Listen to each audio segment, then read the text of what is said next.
Good morning everyone. अगर आपका सपना एसएससी जीडी 2027 में वर्दी पहनने का है तो आज का वीडियो आपके लिए बहुत महत्वपूर्ण होने वाला है, क्योंकि आज मैं आपको सिर्फ पढ़ाई करने का तरीका नहीं बताऊंगा, बल्कि एसएससी जीडी 2027 में सिलेक्शन तक पहुंचने का पूरा रोड मैप बताऊंगा। इस वीडियो को अंत तक ज़रूर देखिएगा कि आपको समझ में आ जाएगा कि आज से लेकर फाइनल सिलेक्शन तक आपको किस समय क्या करना है। वीडियो में आगे बढ़े उससे पहले मैं अपने बारे में बता देता हूँ। तो मेरा नाम सुधांशु कुमार हुआ और मैं एसएससी जीडी एग्ज़ाम लगातार 3 बार क्वालिफ़ाई कर चुका हूँ, और इस बार जो 2026 में हुआ है रिसेंटली, उसमें भी मेरा 138 मार्क्स बना हुआ है, जिसमें मेरा मैथ में 40 में 40 है और रीजनिंग में 40 में 40 है। ठीक है। और यहाँ पे जीके जीएस में 12 से ही था और हिंदी में 18। इस बार हिंदी में थोड़ा सा पैटर्न चेंज हुआ, प्रशासनिक शब्दावली पूछा जा रहा था, जो उसका अनुमान नहीं था किसी को कि अचानक से पूछा जाएगा, और हिंदी में थोड़ा उलटफेर भी हुआ है इस बार, इसलिए 18 मार्क्स टोटल 138 मार्क्स मेरा इस बार भी बन रहा है।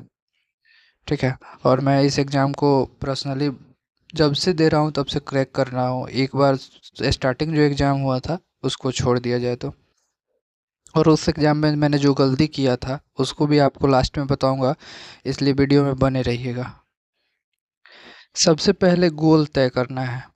सबसे पहले इस बात को अपने दिमाग में बिल्कुल क्लियर करके रख लीजिए कि हमारा लक्ष्य केवल एसएससी जीडी एग्ज़ाम पास करना नहीं है, हमारा लक्ष्य फाइनल सिलेक्शन तक का है।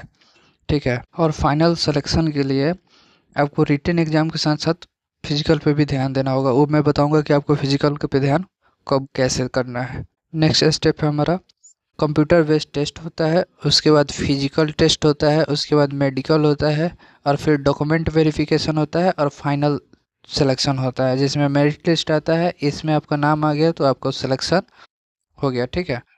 सबसे ये चारों का चारों चरण से गुजरना पड़ेगा, फिर हमको फाइनल सिलेक्शन मिलेगा।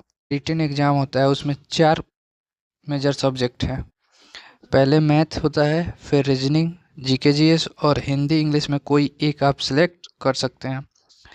सबका 20 क्वेश्चन होता है, 20 क्वेश्चन मैथ का, 20 क्वेश्चन रीजनिंग का, और 20 ही क्वेश्चन जीके जीएस का, और 20 क्वेश्चन हिंदी या इंग्लिश जो आप सिलेक्ट कीजिएगा फॉर्म भरते समय उसमें से होता है।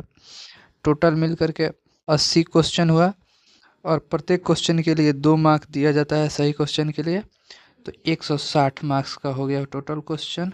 और इसी में से आपका क्या बनता है, मेरिट बनता है। इसमें नेगेटिव मार्किंग भी होता है 1/8 का। पहला काम है आपका कॉन्सेप्ट अच्छी तरह से समझना, उसके बाद प्रैक्टिस करना क्वेश्चंस का, पीवाईक्यू लगाना, और मॉक टेस्ट। इन्हीं सब जो चरण है इनसे गुजर के किसी भी एस्पिरेंट का अच्छा मार्क आता है और वो सिलेक्शन लेता है। ठीक है। Daily study plan.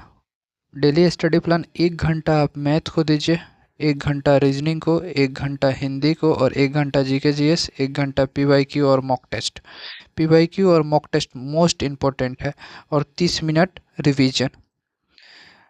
आपका 5 साढ़े 5 घंटा का पढ़ाई हो जाएगा। अगर आप बिगिनर हैं तो इतना टाइम सफिशियंट है। पहले बैठने का आदत बनाइए, उसके बाद धीरे धीरे आप इस समय को क्या कर सकते हैं, बढ़ा सकते हैं। सबसे इम्पोर्टेंट होता है कंसिस्टेंसी। कंसिस्टेंसी ब्रेक नहीं होना चाहिए। 5 घंटा ही पढ़ना है लेकिन रोज़ पढ़ना है, थोड़ा ही पढ़ना है लेकिन लगातार पढ़ाई करते रहना है। पीवाईक्यू क्यों ज़रूरी है? तो पीवाईक्यू इसलिए ज़रूरी है क्योंकि पीवाईक्यू सिलेक्शन की है। पीवाईक्यू से आपको पता चलता है किस टाइप के सवाल आते हैं, क्वेश्चन का लेवल क्या है, आपकी स्पीड कितनी है, आपकी एक्यूरेसी कितनी है, और वीकनेस सबसे बड़ा बात, वीकनेस भी पता चलेगा किस सब्जेक्ट में मेरा नंबर नहीं आ रहा है, क्या हो रहा है क्या नहीं हो रहा है।